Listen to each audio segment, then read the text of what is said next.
All right, so this is going to be very challenging for me because I'm a very talkative person and the Oscars are among my favorite subjects. So I'm going to have a really hard time condensing this down into getting all of my Oscar predictions in just 10 minutes. But I don't want to spend a million years editing a personal vlog that is going to be irrelevant come Monday. So here are my Oscar predictions in as concise a method as I can possibly provide them. All right, so for Best Picture, it seems like a two-horse race between 1917 and Parasite. But here's the thing. Regardless of who wins, some statistic is going to be obliterated. Some people are saying that Parasite can't win because no foreign film has ever won, which, okay, what am I supposed to say to that? I mean, it's true, but I feel like if any film can do it, Parasite will. And when you look at the preferential ballot and how it works, basically, and I'm going to do this relatively quickly, but here's how the preferential ballot for Best Picture works. You get a ballot in which you rank your films from, okay, this year there are 9 nominees, so you rank your films from 1 to 9, with 1 being your favorite and 9 being your least favorite. And so they count up all the number 1 votes, and if a film gets the majority, then it wins. But typically on the first ballot, it doesn't. So, okay, we have all these number 1 votes. Now we're going to look at everyone's number 2 votes. Now, at the end of that ballot, one of those films is going to be mathematically eliminated. So say my number 1 pick was Marriage Story, and it gets mathematically eliminated in the first round. Well, suddenly they go to the number 2 on my ballot. And so if my number 2 is 1917, then it counts as a vote for 1917.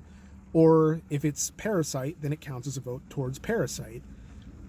Now, if we still don't have a winner by the second round, by that point, another film will have been statistically eliminated from the running. Let's say my number 2 pick was Little Women, and that gets eliminated in the second round. Well, now they're looking at my number 3 pick. So then if my number 3 pick is Parasite or 1917 or Once Upon a Time in Hollywood, then those count as votes for that movie.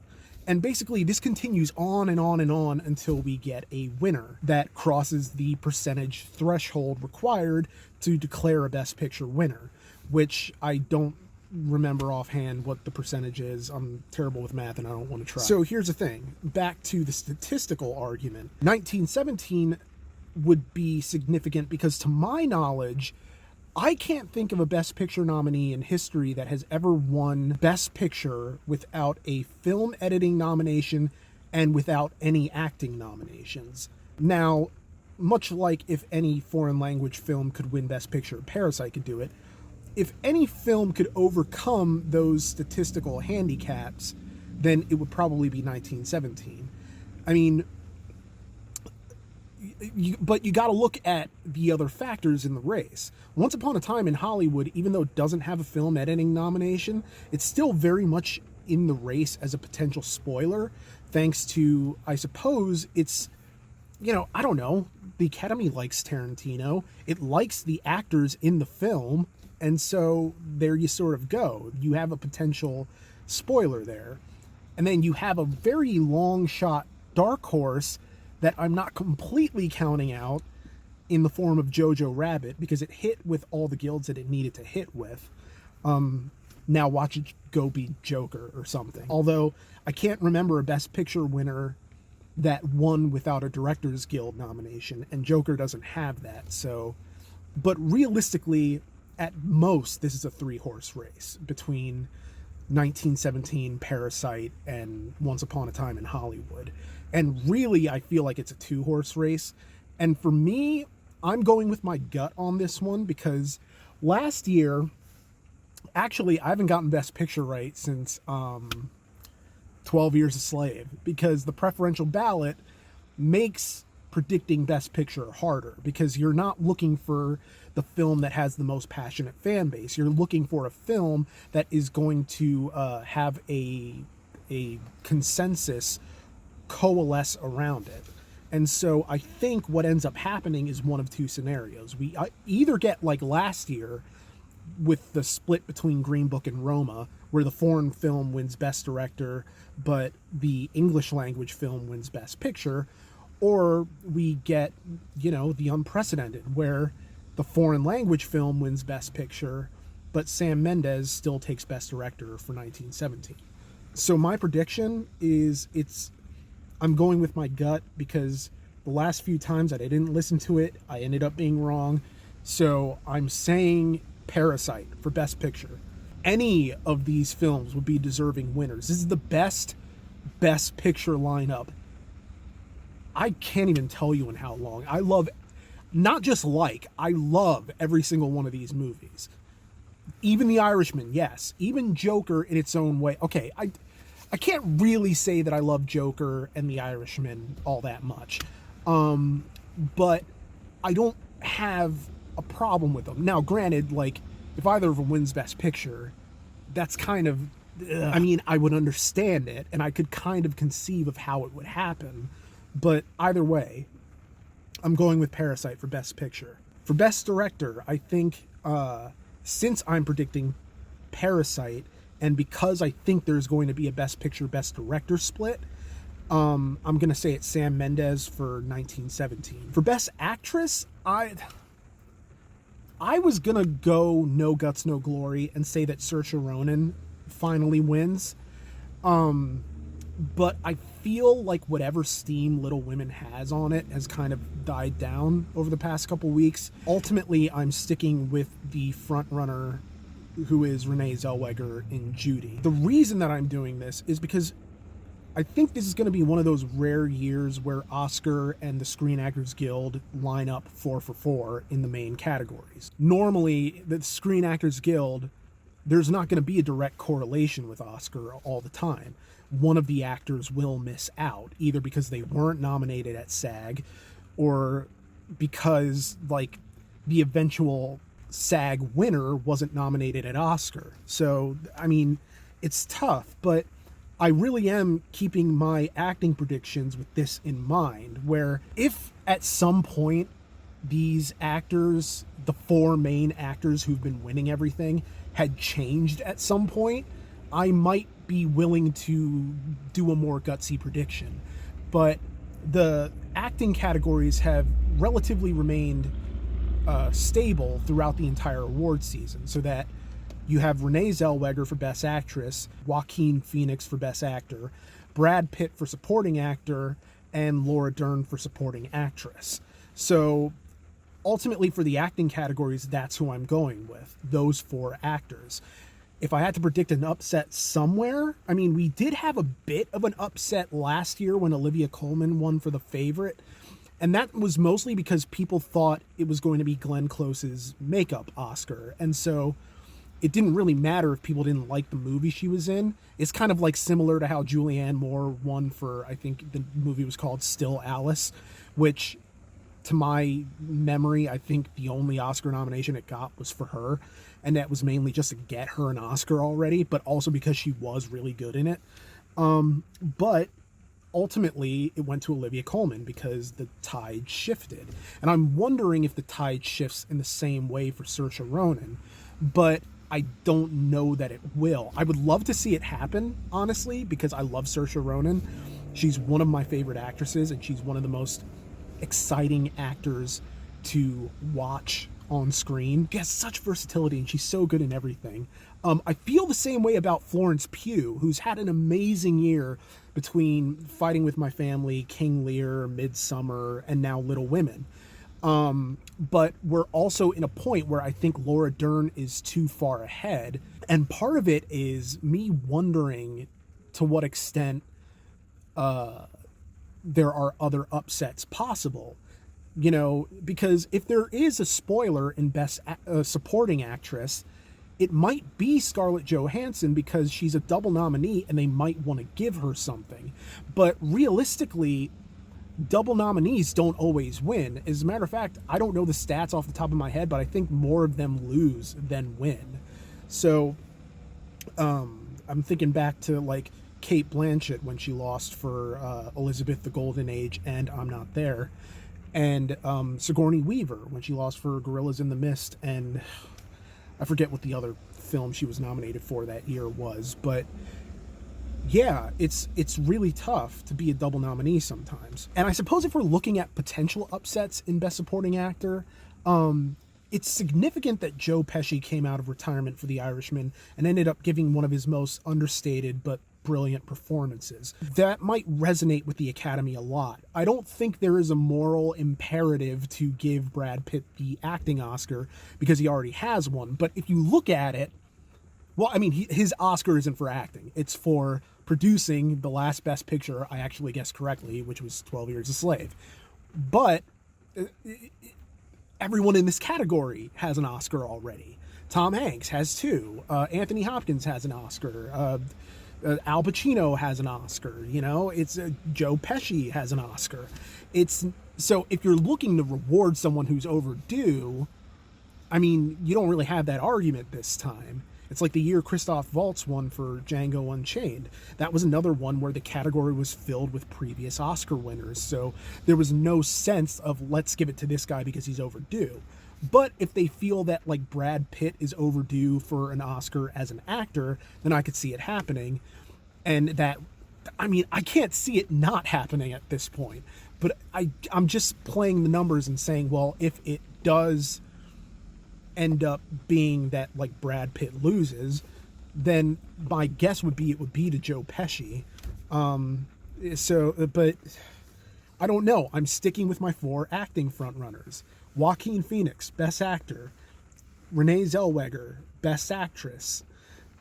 Brad Pitt, Best Supporting Actor. And Laura Dern, Best Supporting Actress. For Best Adapted Screenplay, I was originally leaning towards Little Women because I felt this would be a great place to reward Greta Gerwig, but I think the tide has essentially shifted in much the same way it has in the Best Actress race, which is to say that, like, not that the tide was ever necessarily favoring Saoirse Ronan in the Best Actress race, but I could see how an upset would be possible. But ever since Little Women has sort of lost steam, at least in my view, I kind of see the other categories that it's in sort of changing, you know, the nature of those categories. So instead of Little Women, my prediction is Jojo Rabbit, because it's a chance to reward the celebrated Taika Waititi, who's very popular right now.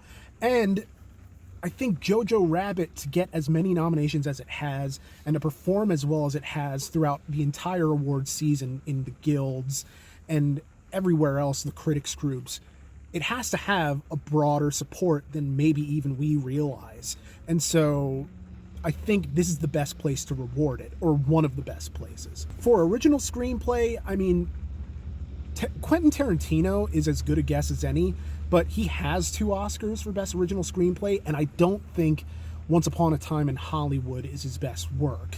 So I'm going with Parasite, because, you know, if I'm predicting it for picture, I have to predict it in other places too, in order to get it up to at least maybe 3 or 4 wins. And I think original screenplay is really plausible. For Best Cinematography, I think it would be a crime if Roger Deakins did not win for 1917, so that is my prediction. I can't even fathom what to put as a potential spoiler because it just seems so anathema to me to predict anyone else. So Roger Deakins, 1917, Best Cinematography, let's go. My argument in Best Costume Design is sort of similar to how it is in adapted screenplay, in the sense that I was going to go with Little Women, but now I'm sort of leaning towards Jojo Rabbit. You know what? Yeah, I'm just going to say Jojo Rabbit, even though it's crazy in a weird way to sort of bet against a period piece like Little Women that takes place in like this very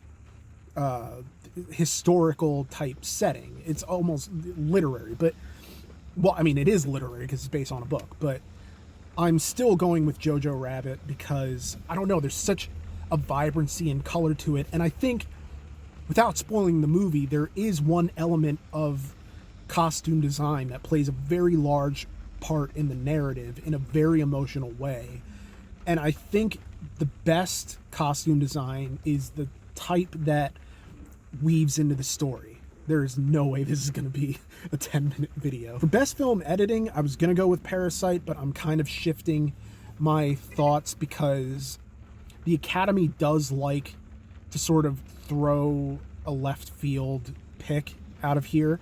And if there's going to be a left field pick, I think it would be Ford versus Ferrari. For makeup and hairstyling, I'm going with Bombshell solely because they found a way to just change Charlize Theron into Megyn Kelly.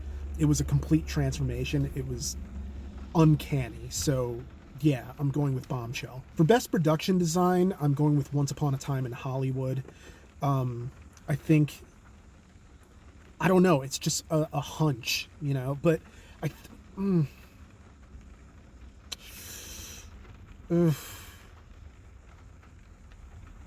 you know what? No, for production design, I'm going with Parasite because of the house.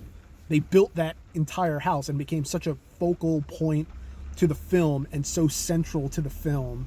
So, Once Upon a Time in Hollywood is the easier bet, but I'm sticking with Parasite. And it's strange that a film with that many nominations as Once Upon a Time in Hollywood, that the only one that I'm really giving it so far is supporting actor. But I really think that's its strongest, like, locked in Oscar. Of course it could win for costume design. Of course it could win for production design. But I'm trying to listen to my gut a bit more rather than my head, because when I listen to my head, bad things happen. But if I listen to my gut a little bit more with these sorts of things, I tend to do a little bit better. But, I mean, I guess 50-50 split between head and heart helps.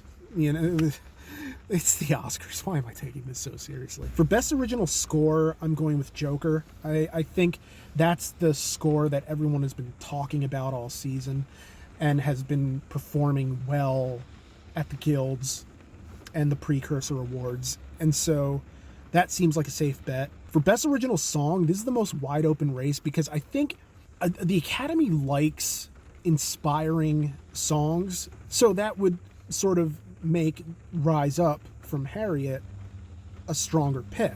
And then you have Oscar legends in there like Randy Newman. You have pop icons like Elton John in the race. But like, the problem with predicting the song from Rocket Man is that the Golden Globe doesn't have a great track record for correlating with the Oscar for Best Original Song. To the point, now granted, like last year they matched up perfectly, but that was a song that was undeniable. It was Shallow from A Star Is Born. So, barring that type of big, obvious song, I'm really going no guts, no glory on this and sticking with this prediction. But I'm going to say that Diane Warren finally breaks her drought and wins the Oscar for Best Original Song. And I say this mostly out of hope, A, because by now I think she's earned it. B, I don't think she would be robbing anybody if she got it, because there's no obvious song that like stands out to such a degree that it demands a win. I mean, like 3 out of the 5 in this category come from people who already have Oscars. And C, it's because they nominate her every year anyway. Now would be the time for her to have her Randy Newman in Monsters, Inc. moment of finally breaking the streak and winning for a song that honestly isn't, I mean, it's not the most memorable song, but I think, I don't know, it's fine. I mean, all the songs are fine. I'm not excited about any of these songs. Like I've said, it's the weakest best song category in a while, but maybe I was just spoiled off of like the past 2 years. But ultimately, I think Diane Warren, let's go. So operating off of the theory that best often equals most, which therefore means loudest, my predictions for sound editing and sound mixing is 1917. Are 1917, because plural. For best visual effects, I think this is the Academy's chance to reward the biggest movie of last year. So I'm going to say Avengers Endgame. Although, I can't remember the last time a Marvel movie won this category, unless Black Panther won, which I don't think it did. But sorry, my memory is garbage, and I'll put like a little note here about what won last year because I can't recall off the top of my head. For the newly named Best International Film, Parasite. I gotta say Parasite. For Best Documentary Feature, I'm going with American Factory. For Best Animated Feature Film, I'm gonna say Toy Story 4. I initially predicted Klaus, then switched to Missing Link because they've both been sort of like underdogs this season that have been popping up in certain places. But I feel like, you know, Academy voters have said they just let their kids decide on this one. And so I could see them saying Toy Story 4. So let's just go with that. And the final three, which I pick mostly based on what I've seen, yes, but because it's rare for me to actually get around to seeing all of these, I usually go by subject matter that I think the Academy will reward. So for Best Animated Short, I'm going with Hair Love, which I've actually seen and which is actually amazing, and you should check it out. It's on YouTube. Now, I say that without having seen the other shorts, and I know that it's a bias sort of thing to go with the one that you've seen, but from everything that I've read online, this actually does have a broad critical and potentially Academy-wide support. So I'm really hoping it wins for Best Animated Short. For Best Documentary Short Subject, I'm going with Skateboarding Through a War Zone. And for Live Action Short, I'm going with A Sister. I don't know why, it feels right. So, yeah. And so there you have it. Those are my predictions for the Academy Awards. I understand that The Irishman gets shut out. I think Little Women gets shut out in my predictions, which sounds kind of weird to think out loud, but I don't want to switch any of my predictions, even if it would make all the sense in the world to do just that. I'm making a commitment to just doing this freestyle. So listening to my gut, a little bit to my head, maybe not enough to my head, but here we go. And hopefully this, I don't really care if I'm right or not. I just want good movies to win and good performances to win and good craft to win. That's the fun of the Oscars. It's not about getting things right or wrong. And I know that sounds like me hedging my bets for getting everything wrong, but it really is the thing that makes the Oscars fun for me, is getting to see what the choices are, whether I agree with them or not, and just sort of celebrating movies and celebrating like the culture of film. And so, yeah, happy Oscar Sunday, and I guess I'll see you after the show. Maybe I'll like live vlog about my thoughts, but for the most part, hey, thanks for joining me this award season, and have a great one. For Limited Time Roman, I am Nick, Lamborghinis and Jordans.